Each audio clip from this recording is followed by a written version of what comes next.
Everyone to another episode of the podcast show.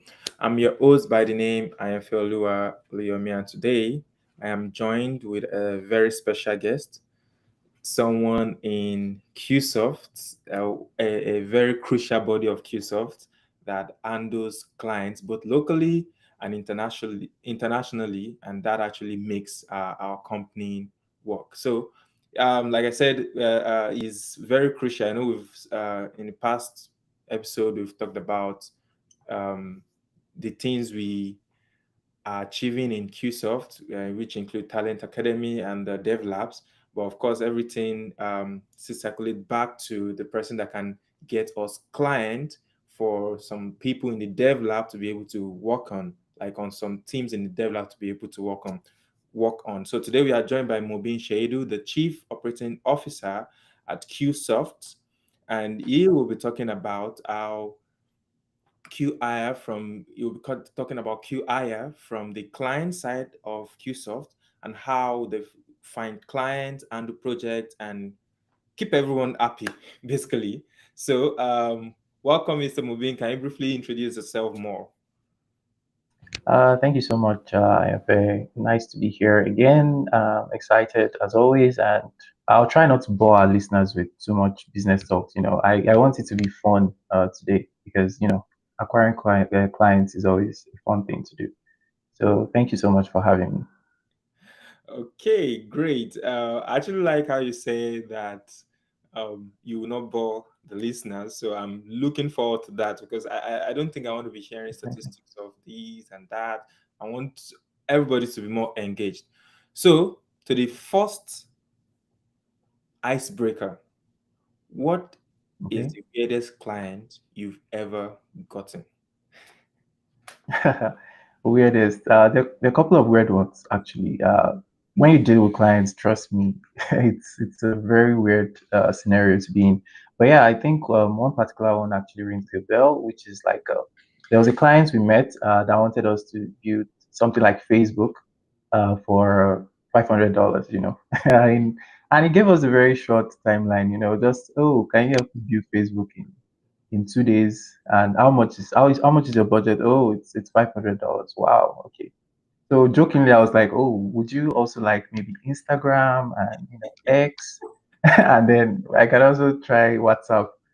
Just get the full package. So it was very funny. And I think as business people, it's just the things we have to deal with. And I think it's very important to, ensure your clients know the limitations of and the limitations of what they're actually getting into. Most people just think, oh, it's just you just write software.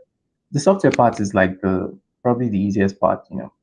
There are a lot more things that are involved. So yeah, that would be my funniest experience with it. It Right.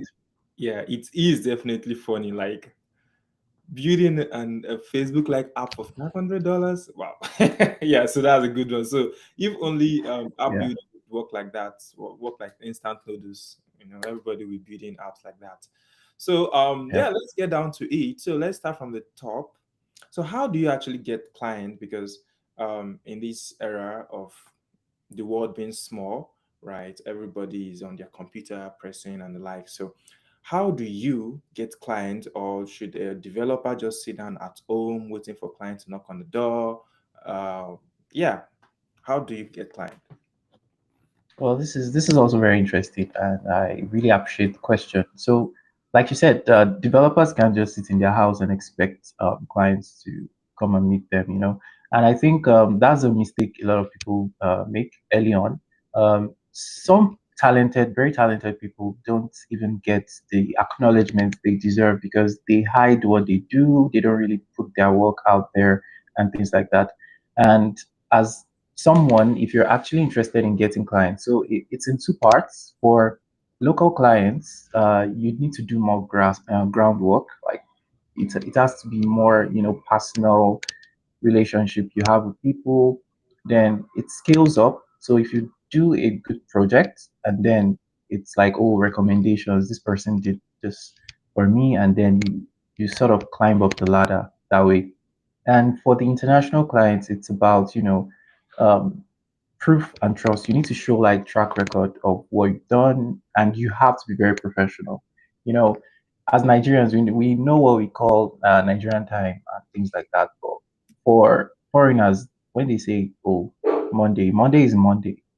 3 p.m. is 3 p.m. It's not like Nigerian 3 p.m. So when it comes to foreign clients, it's all about, proof, trust, and professionalism. And once you do a good job, then it becomes easier, and they just keep coming back once they trust you. So that's basically the recipe, and you have to ensure you always put yourself, out there. Show your work, no matter how little it is. Just keep showing what you do, and then definitely people will turn up. Awesome, awesome. That's beautiful. It shows that consistency is a secret sauce, and Yeah, we can't overemphasize that. Yeah. Um. exactly. So I'll call on Ibukun to chip in if you have something to say regarding that. Yeah, thank you, IFS. So, Mubyin, do you like actively pitch your clients, or is it just mostly referrals? Well, it's the both worlds actually. You can't just pitch. Referral is the easiest way, honestly. In anything you do, it's just way better to get a referral for something, and it saves you the whole bureaucracy and all that. So it's a perfect mix of both uh, strategies. So you need to pitch as much as possible, reach out to people, and then the good works you've done in the past will also speak for you. And also your personal relationships. You need to be a very social person. You need to be outgoing, you need to go to events, you need to talk to people. These are the like this combo is surely guaranteed to make you really great clients. So that's like it has to be a perfect blend. Yeah. So like the clients don't just fall from the sky. You have to do some You know, groundwork yourself as well. Yeah. So definitely. what about like some of the challenges you go through this uh way of like getting clients? What are the hardest working parts of it, especially abroad, where I don't think you might go through the refer route. It's Route. probably more show and tell. Like you have to be able to show that yeah, you can do this. Okay, so for the international clients, it's very, very important that you are as professional as possible, and your communication is always on point. You have to be very clear, because I discovered language is a very important thing when it comes to communicating with clients. The way we talk to ourselves as Nigerians is different. Like if you speak to a foreigner that way, they might not understand, the concept and the whole context of what you're saying. So you have to be very clear with your words, and then you have to be very precise and very, very professional. And then when you do a very good job, definitely they're going to come. And the advantage of foreign clients is that labor here is still kind of cheap compared to where they are. So they tend to fancy you if you are able to deliver like very solid work. Did I Yeah, answer your question? yeah, you did because based on my own experience as well, like working with people from other parts of the world, you kind of have to be a very good communicator because of the cultural differences. Like we have people from this more community style cultures and other that are like individualistic. So you have to know all the nuance and yeah. So like for instance, when you're working with people abroad, you can't just disappear for 2 weeks and then come back. Okay, No, they'll no, that's probably not. think that you run away with their device or something. Yeah, you don't do Yeah, that. Like 24 hours, you have to get back. Yeah. yeah. That's a complete recipe for disaster. The clients have to always know what you're doing at any given time, so you always have to be on top of things and just even if it's you're not done with what you need to do, you just have to keep communicating. They are actually more malleable, people to work with. Mhm. Yeah. Okay, that's great. Do you have any funny stories about some client communication that has gone wrong before? Okay. Yeah, this one is actually a very funny story. So, one client actually thought we were ignoring, because of the time zone mix up. So they messaged us at 2 a.m. Uh, their time, which was already 7 a.m. here. I mean, when we replied, it was already 7 a.m. Like, but it was 2 a.m. for us, so obviously most people are asleep by 2 a.m. And when we replied, it was already like later for them, and they had written a long complaint, thinking, "Oh, these people have run away with our money and things like that." So, but it was a good experience to know that um, you always need to communicate, because they were not really aware of such differences. They knew, but it wasn't written, like it wasn't a written agreement. So after that episode, we were able to just make them know, oh, there's a time zone difference, obviously, so your some of the responses might be a bit late during this period. So that was just a close one at that point. Yeah, yeah. Okay, okay. Well, let's shift the gear a little bit now. So, Okay. I had you say that, or I had that CueHire does things differently, especially regarding projects. So, how exactly do you do that? Okay, this is actually a very important part of the whole how Cuesoft handles projects differently than other people. So we don't just assign random people to handle projects. Like, we have like top-notch, seasoned people, technical and not technical people that take on each project. And so each project has deliberate people working on them. We make deliberate decisions. So it's not just about getting the best coder and things like that. We have to consider the timeline, the finances involved, you know, and the quality and security of the product is always at the back of our mind. So it's just like football. You don't just put your striker in the midfield. Although if you're Guardiola, you can probably do that. You can play your striker in midfield, but at Cuesoft, we're still more traditional, and we like to just put the right people in the right places for the job. Okay, Thank so you. Yeah. the what you said kind of made something popped into my head, which is that now you do things obviously differently, which is good, right? And now we can have some other group of people that are more not as professional as you are, doesn't take care of what you do. So my question is, have you ever had to take over a job from someone that basically didn't do a good job? Like maybe someone else messed up in the project, and then you have to take it over. And what are the specifics to that? Well, right now it's like you're just reading my mind. Yeah, it was a very it has happened countless times. It has happened countless times. More than I can even count. People don't understand making good products, like software engineering itself. They think it's about just building an app. The product is the most important. I always tell people, you could literally build a time machine, but if it's not done properly, if it's not something people are interested in or would seem interested in, then it's a total waste.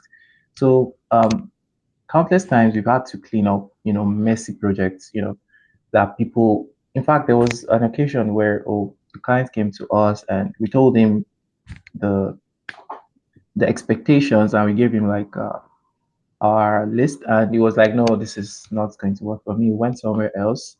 Now he had to come back after he had already messed up, because at the end of the day, he was sold the template, and then the templates could not be. It's like, oh, someone just built a template and keeps reselling it to different people.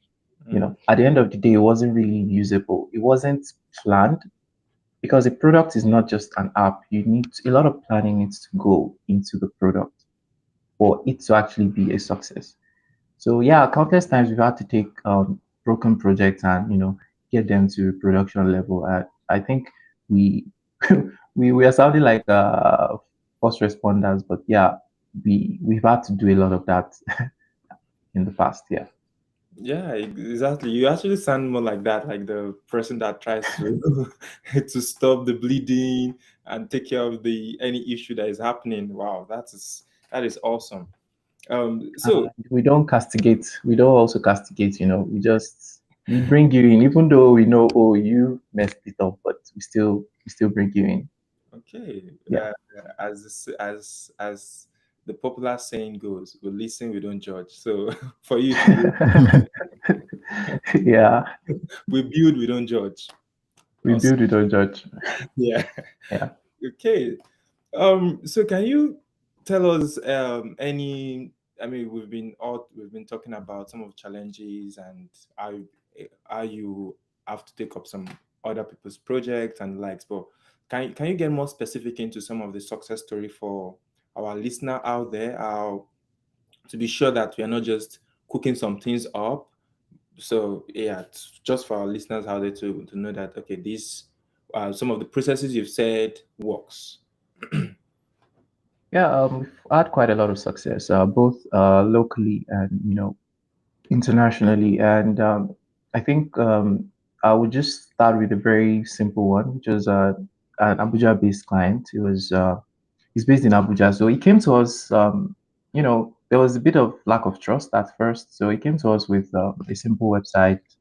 You know, just help me design this website. Then after that, we ended up building because he had a whole like product line, like not just one. So we ended up building like the whole product line from a single website. After he saw our performance on the first one, he was like, oh wow, he was really impressed. And he came back with the product, we built that one, and then he came back with another product, and we're still in very good communication, and he's still like we're still in the works. It's still in the works with him to get more things done. So that's just one of the few people we've been able to, you know, build some of that trust with. Mm, great, great. That's very impressive. It actually shows that you don't just build what they ask. You get to understand the client's needs, what they want, what they actually need, what is important for their project. You take that in and then you build what they need and not just what they ask. And that is very impressive. And I believe, I mean, Yeah. I believe that's a good representation of um, a local client. So can you give us someone outside the country? Okay, yeah, sure. So we had working with a US startup. So this one was even quite uh, difficult because they had already worked with a dev team in the past with another company in the past, that had already failed and frustrated them. So it was quite difficult, trying to convince them to be more because they wouldn't just trust you because they've had this experience. So, but when we stepped in, they saw the way we handle things, as prompt communication. They saw how we delivered even on the first requirements before moving on to the next requirements. We always give them updates, and within 3 months, we're able to deliver their entire working application. And this was a very big project, that they already had a lot of difficulty working on in the past with the previous dev team, and we were able to salvage it. So it was a very open communication. Every week we had demos to them, and they were really happy with results. And we're still in good communication and still maintaining the software till date. Oh, great. That's awesome. Awesome. Like you said, the first responder, the rescue team, and you're really doing a good job. So, Yeah. still on that, because I'm just interested in knowing the full length of how Cuesoft through QI has been able to expand. Can you tell us more of any international, maybe organization or any international client you worked with? Okay, so this is a particularly interesting one. With a lot of NGOs in Nigeria and abroad, that they make donations, but okay, what are these donations for? Like, are people putting it to use? Is it just, oh, someone just collects money and you know goes away with it? So we actually worked with an European NGO to build a dashboard that helps them to track their donations across Nigeria and some African countries. So it was able to give them that level of accountability. So if they make a donation, they're able to track it, they're able to see what it's being used for in real time. And you know, there it was it enabled them to know that okay, what they're doing is not going to waste. It's actually working as expected, as to just the way they used to do things before. And okay, they give out donations, but nobody knows what was done with it. So I think that was actually a very impactful project, and it was a really nice experience. All right, great. That actually shows a a good example of a smart, simple solution that makes a huge impact. And I must say, I'm beyond impressed of all what you've done. Oh, okay. Since you have an experience with these, can you give some free advice? If, for example, if a business wants to hire a tech partner, what should they look out for? Mm. Or any other free advice Well, in mind? yeah, there are a lot of advices actually that you can give out to people. So I think the major ones as follows: like you don't just look at cost. Cheap doing something cheap can eventually become very, very, very expensive. Not just in terms of finances, but in terms of time wasted, energy expended, and all. You need to look for track record, and they have to be very good communicators. Those are very important things. They have to communicate like and explain things clearly. When they tell you something, you need to be able to understand exactly what you've been told. And not just making your own interpretations of things. So at Cuesoft, we treat all these projects like ours because we also build our own products ourselves. We have quite a number of products in the pipeline that we're building. So we try to treat client projects as our own product because the success of the business is actually our own success as well. So because if they do well, then obviously we also do well.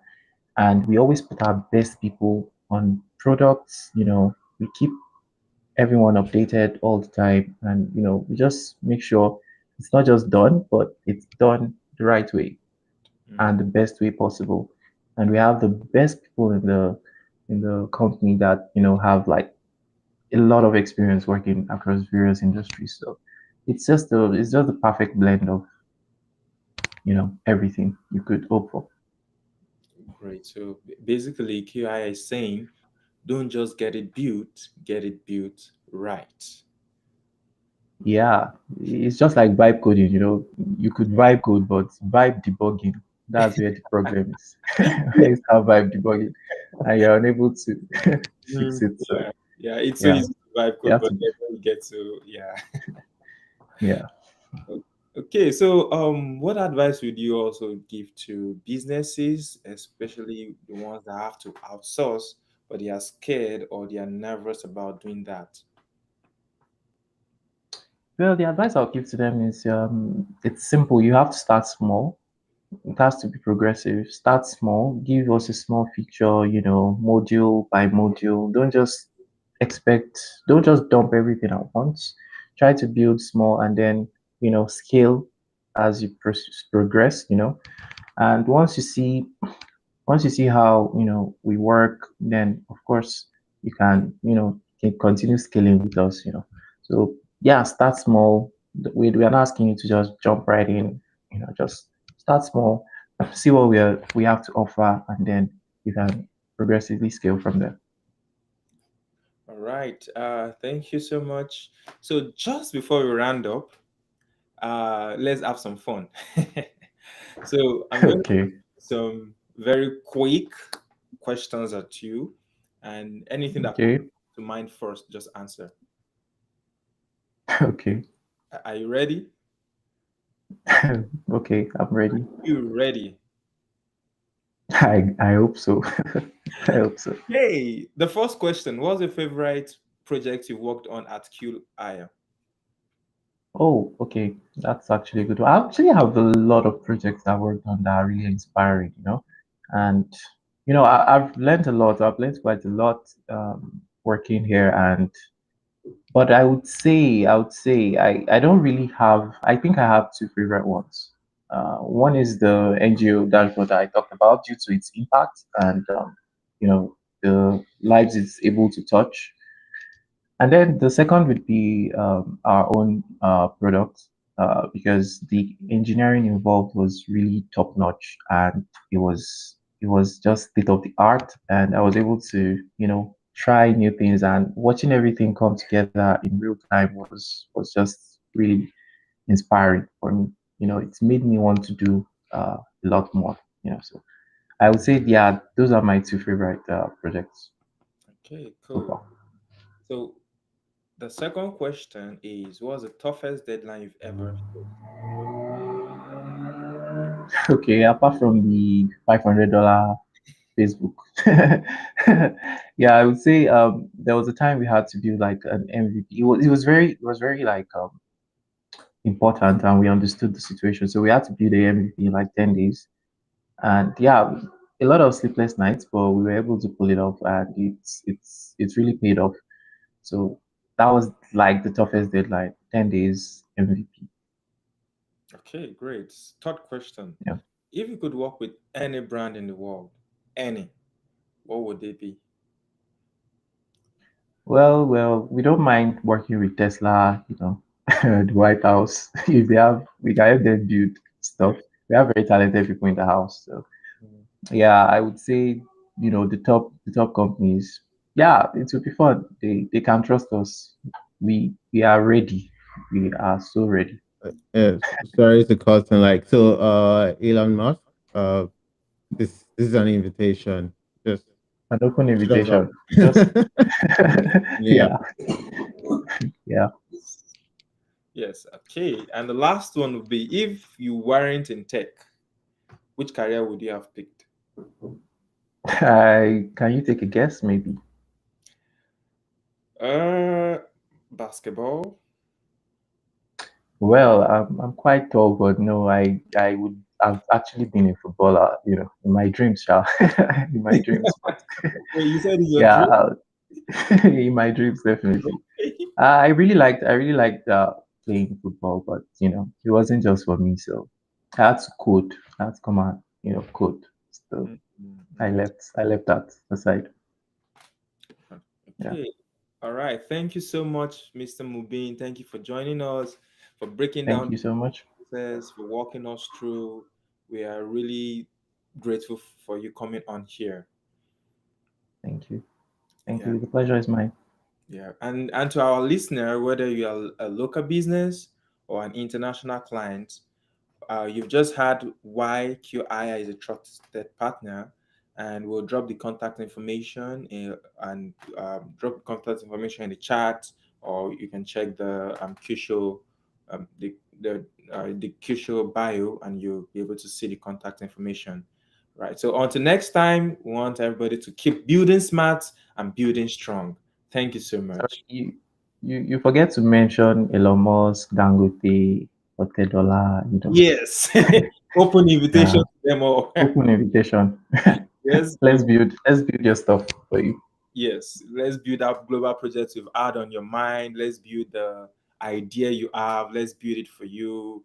Whatsoever you, I mean, we've already walked through some of the project that QI has done. So whatsoever that thing is on your mind, come to QI and you are sure to get quality product at the end of the project timeline.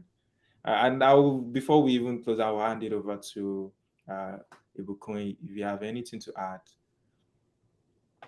Yeah, I was just thinking of sweetening the deal. We'll build your MVP for free. Wow. Yeah. Yeah, so Yes, that's a sweet deal. Hmm. Just give us the MVP and it'll be done for you within a few days for free. for So free. that will like give you the confidence required to then let us take over that your project that everyone has been scamming you on. So it's not that difficult.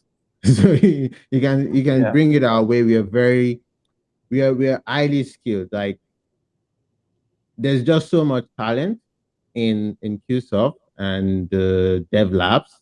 We have over 50 engineers like grinding every day, like sharpening the skill set. We have over 220 learners in our community and counting. So it's a very big community. So there's no shortage of talent in the Cuesoft family. So we're open to whatever projects. And yeah, we treat the project like Mubyin said. We pretty much treat the project like it has. That's how I treat all the projects. Like if I can't do it well, I will tell you up front. And even if I think that, oh, this is your project, I don't think there's a way forward with this project, I'll let you know because I treat it as mine. I won't just keep collecting money from you if I feel there isn't a prospect for this project. So that's just how personally we take some of these things. So yeah. All right. Thank you so much for that, Mr. Mubin. Do you have any other last thing to inform our listeners about? Yes, like Mr. Ibuku said, it's we just bring your products, bring it. It's in safe hands. We have like the best, those most skilled people you could, have work on your product. So yeah, trust us with your products. We'll build it. You build the MVP for, for free, like Ibuku said, and you know, and what you can decide, after the first iteration, or if you want to continue or not. So just trust us with your products. Yeah, we are that confident to like work with you for free. So because we believe once you see what we've done, you just okay, take this $50,000 or something, or take this $1 million for this platform. So that's how confident we are. Uh, Great, great. It's hard to actually see any company that will offer this, give this offer free and open to everybody. Just come, we'll give you an MVP for free. So I'd advise everybody out there, NGO, any client, you have an idea in mind, jump on this offer. It may not last long. So jump on it, get your MVP built and see how it's going to look like, and that will help you to make your decision. So I'll advise everybody listening to us, jump on the offer of hiring CueHire, and let us build your MVP for you for free. For free. All right. Thank you so much, everyone. Thank you for joining. Thank you for showing up. Thank you for all the advices you've given. We really appreciate your time. And until next time, keep building smart and building strong. Thank you.